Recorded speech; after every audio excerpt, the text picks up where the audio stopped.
Kaugmaon, magmalambuon, kung magpadayon ang edukasyon. Kini ang eskwelahan sa kahanginan sa Department of Education Schools Division of Escalante City. Uban sa Radyo Atraca 98.7 Power FM. Di kalidad nga edukasyon para sa Eskalantehanon.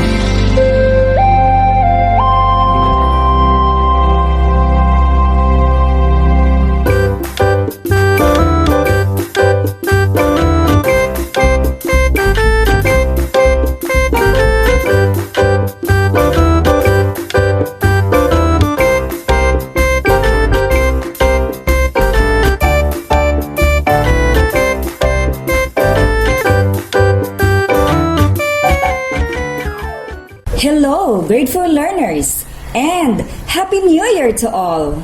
So how did you celebrate your holidays? I'm sure it was a well-spent holiday vacation, together with your family and friends. And for now, I would like to congratulate everyone because we are all done with our lessons in first quarter, and we are about to start our lessons for the second quarter for this school year. I hope you are all excited because today we are going to identify the factors of a given number up to 100 and identify the multiples of a given number up to 100. And now kids, you may now prepare a piece of paper, pen, and your learning activity sheets in Mathematics 4. So, listen carefully because we will discuss first the factors of a given number up to 100.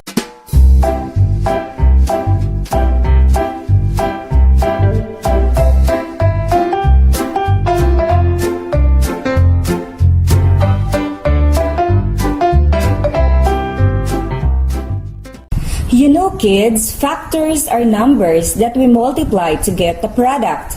Multiples are the products of a number multiplied by other whole number.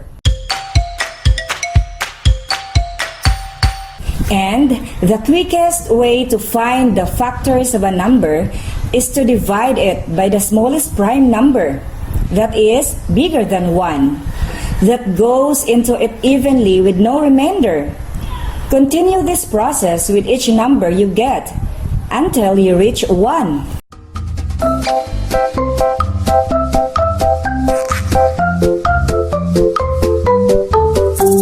This time, children, please open your Mathematics 4 learning activity sheet, number 1, on page 2. So, let's go to exercise number 1. Directions. Choose the correct pair of factors for the following numbers. Write the letter of the correct answer on a separate sheet of paper. Number 1, 35 equals letter A, 3 times 9. Letter B, 7 times 5. Letter C, 6 times 6.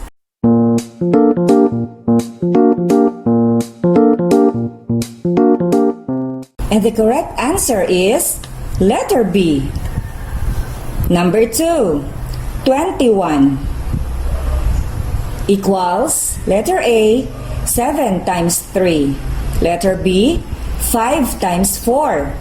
And letter C, 4 times 6.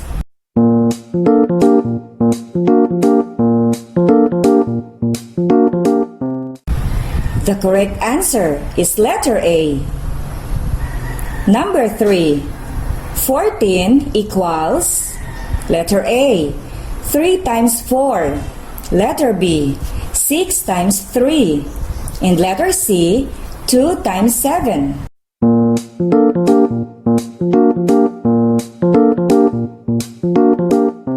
And the correct answer is letter C. Number 4, 42 equals A, 6 times 7. Letter B, 5 times 8. Letter C, 8 times 4.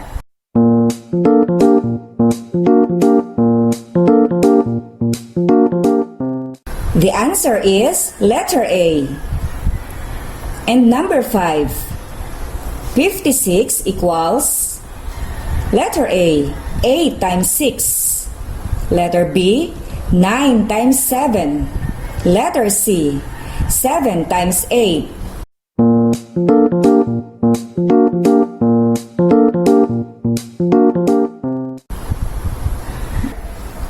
Very good. The correct answer is letter C.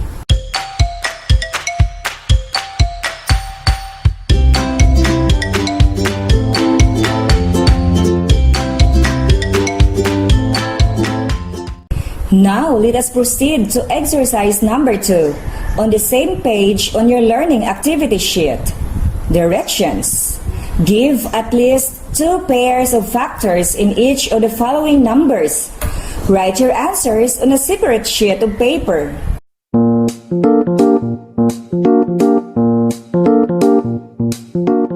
Are you ready for number 1? Okay, number 1. What are the pair of factors of 25?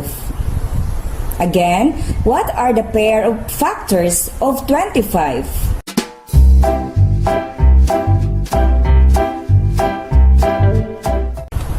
So, the possible answers are 1 times 25 and 5 times 5. Number 2. What are the factors of 48?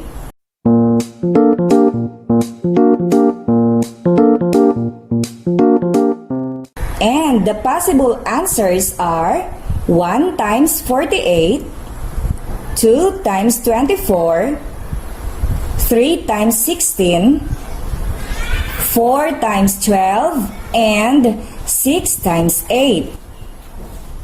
Number 3. What are the factors of 18?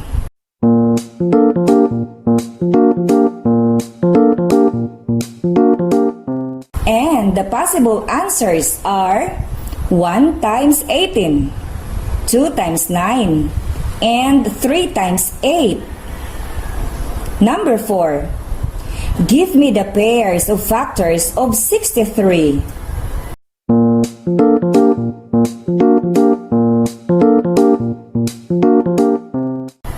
The possible answers are 1 times 63, 3 times 21, and 7 times 9. Number 5. What are the factors of 15?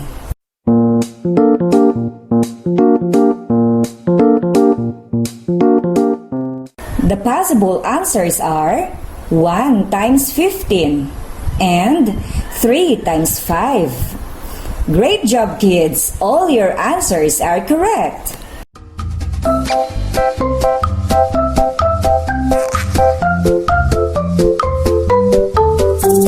And children, how do we determine the number of factors of a given number?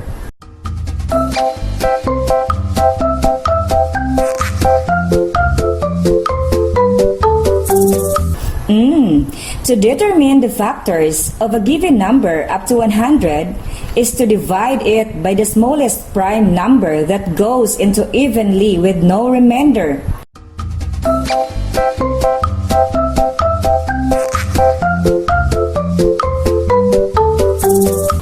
So what do you need to familiarize to get the factors of a number easily?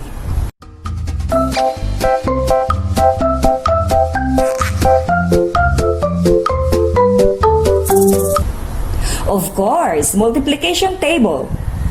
Very good. We have to familiarize the multiplication table in order to give the factors easily.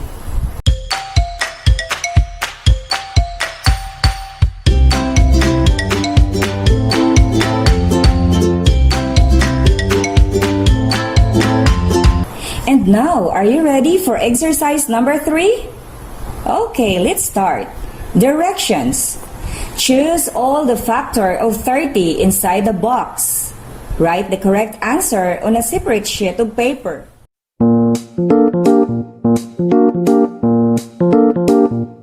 The following is the rubric for scoring your exercise number 3. You get 5 points if you encircle 7 to 8 correct factors.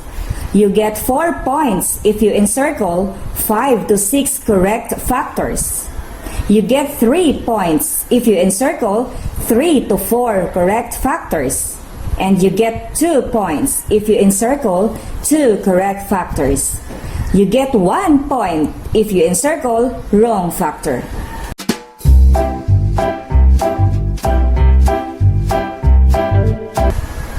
The number inside the box are 1, 2, 3, 4, 5, 6, 7, 8, 9, 10, 11, 12, 13, 14, 15, 16, 17, 18, 19, 20, 21, 22, 23, 24, 25, 26, 27, 28, 29, 30.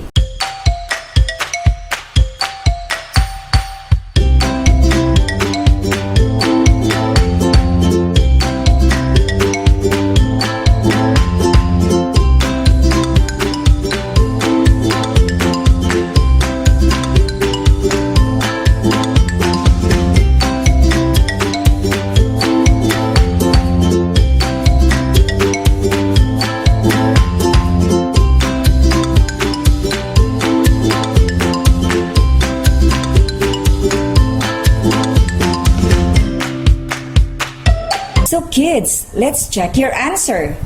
Let us see if you got the correct answer.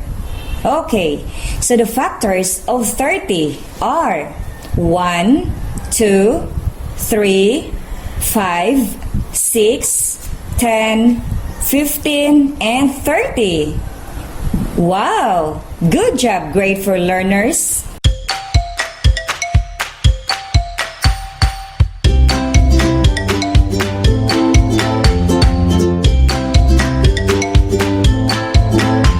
So kids, get ready to our next lesson.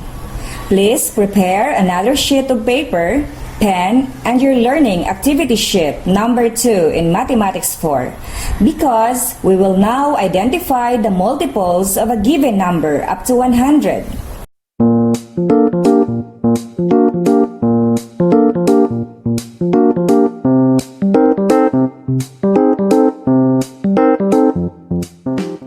You know kids, multiple of numbers play a significant role in our daily life. This is the basis of mathematical calculations.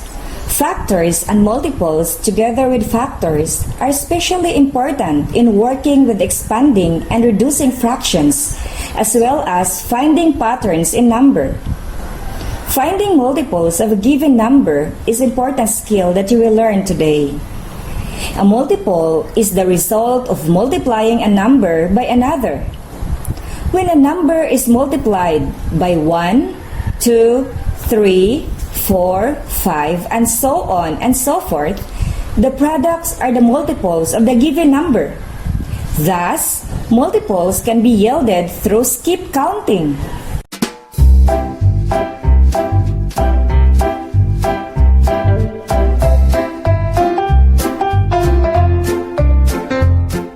And children, how do we get the multiples of number 2?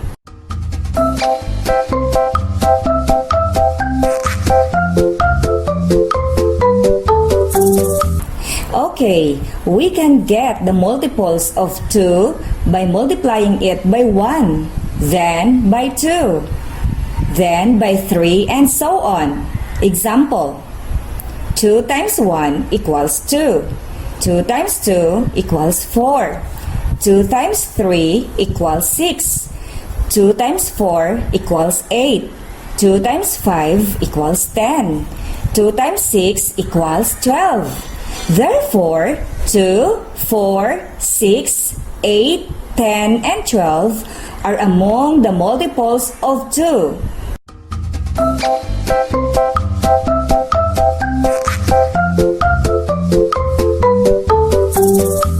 Skip counting can also be used to determine the multiple of a given number. Example, the multiples of 8 include 8, 16, 24, 32, 40, 48, and so on.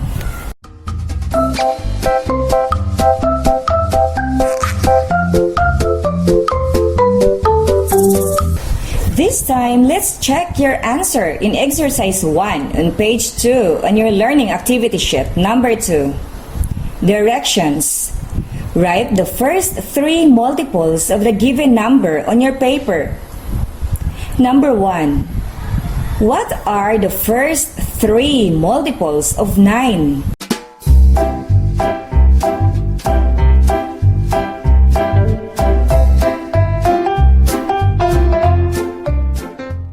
The correct answers are 9, 18, and 27. Number 2. What are the first 3 multiples of 14?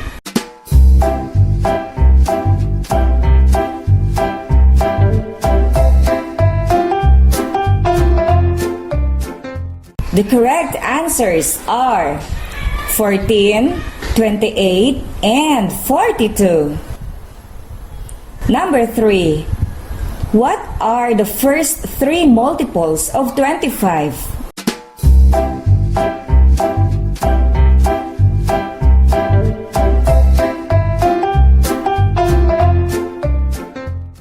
The correct answers are 25, 50, and 75. Number 4. What are the first 3 multiples of 6?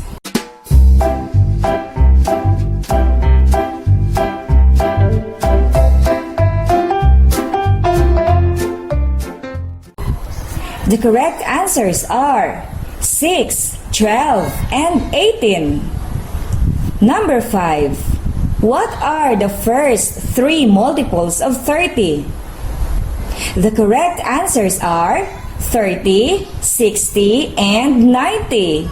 Good job, kids!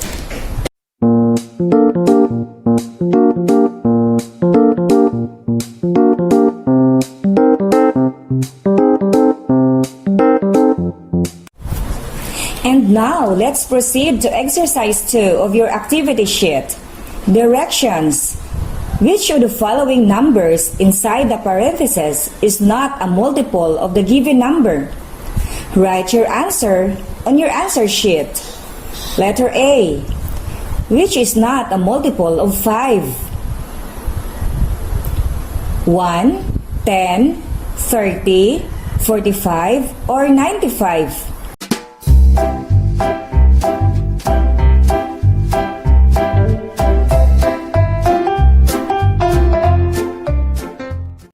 Correct. The answer is 1.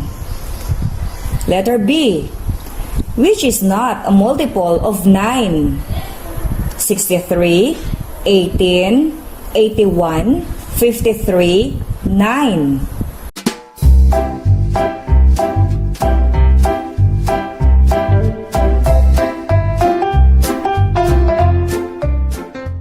The correct answer is 53. Letter C. Which is not a multiple of 14? 70, 15, 98, 28, 42.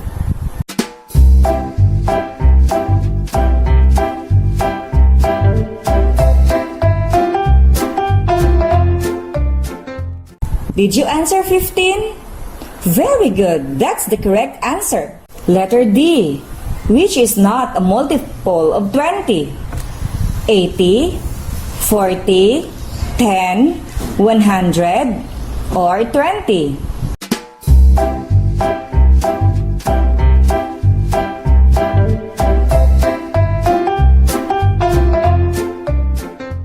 The answer is 10. Letter E. Which is not a multiple of 18? 36, 92, 72, or 18?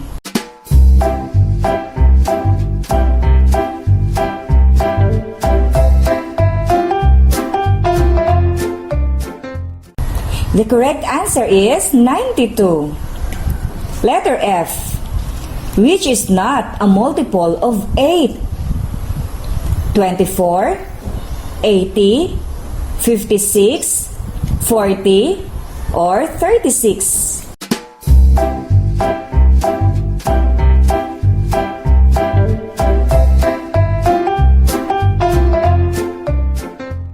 The correct answer is 36. And letter G, which is not a multiple of 50? 125, 100, 50, 200, or 150?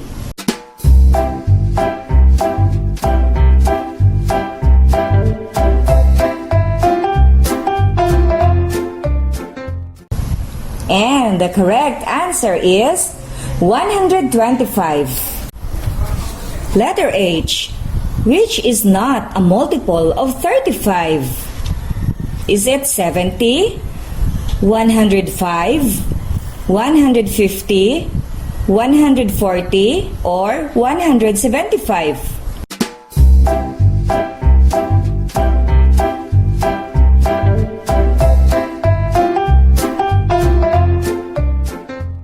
The answer is 150. Letter I, which is not a multiple of 12? 12, 36, 44, 60, and 72.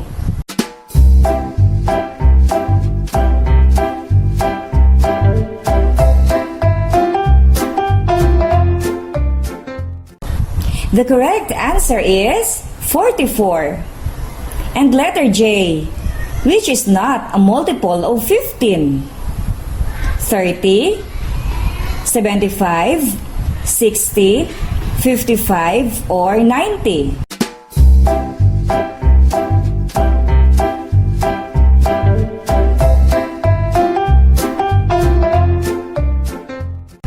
And the correct answer is 55. Congratulations, kids, for having a perfect score on this activity.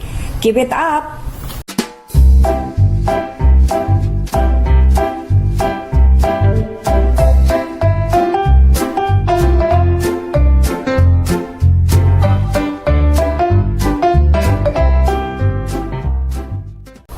And now, children, how do we determine the multiple of a given number?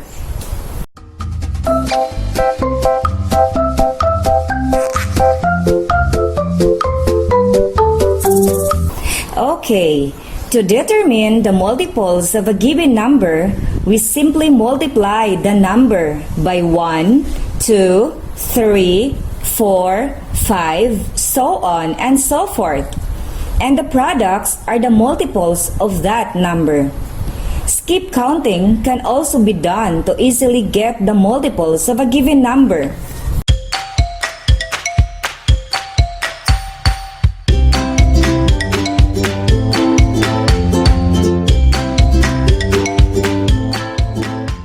And now, let's answer exercise 3 on your activity sheet. Directions. On a separate sheet of paper, write true if the statement is correct and false if it is wrong. For number 1, 85 is a multiple of 5. Again, 85 is a multiple of 5.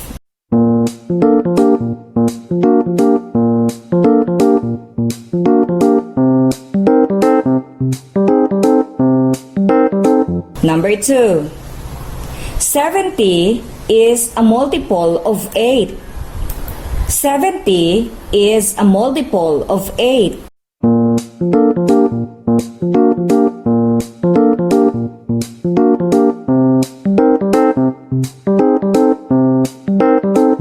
Number 3, 10 is a multiple of 1. 10 is a multiple of 1.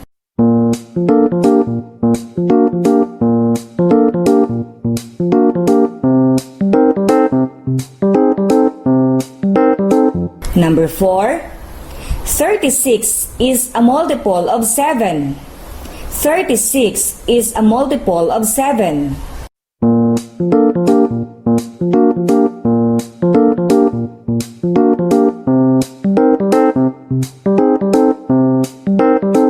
And number 5, 56 is a multiple of 4. 56 is a multiple of 4.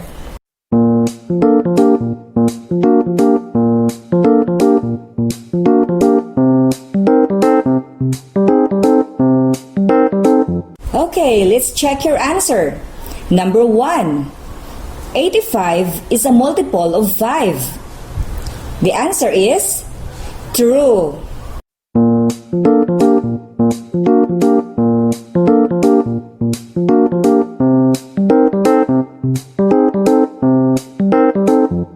Number 2. 70 is multiple of 8. And the correct answer is false.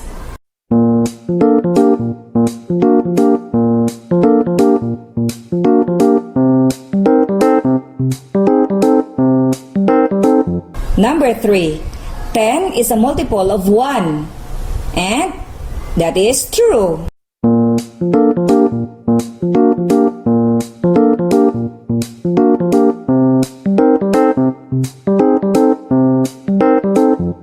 And number 4, 36 is a multiple of 7. And that is false.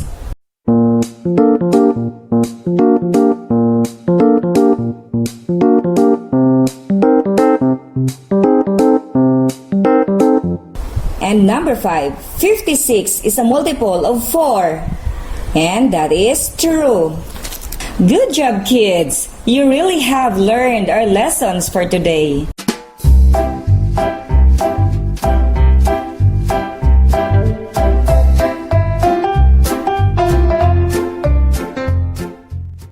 Remember to keep learning activity sheets and activity notebook. Please do the remaining activity and submit all your activity sheet on Friday.